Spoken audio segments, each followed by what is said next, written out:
పూర్వం మన తాతలు ముత్తాతలందరూ తిన్నది రాగి ముద్ద, రాగి జావ, రాగి రొట్టెలు, రాగి అప్పాలు.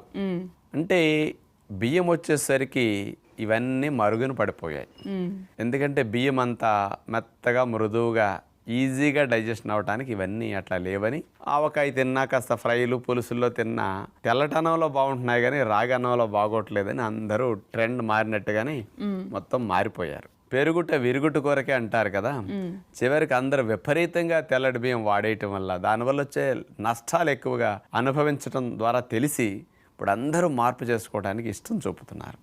అందుకని ఇలాంటి సమయాల్లో రాగుల పట్ల అవగాహన ప్రత్యేకంగా కలిగిస్తే బాగుంటుందని ఈరోజు ప్రత్యేకంగా ప్రకృతి విజ్ఞానం ద్వారా దాన్ని అందించబోతున్నాం. అయితే మొదటిగా డాక్టర్ గారు, అసలు రాగుల్లో ఎలాంటి పోషక విలువలు ఉంటాయి? దీన్ని తీసుకోవడం వల్ల మన శరీరానికి ఎలాంటి పోషకాలు అందుతాయో చెప్తారా? 100 గ్రాముల రాగులు తీసుకుంటేనమ్మా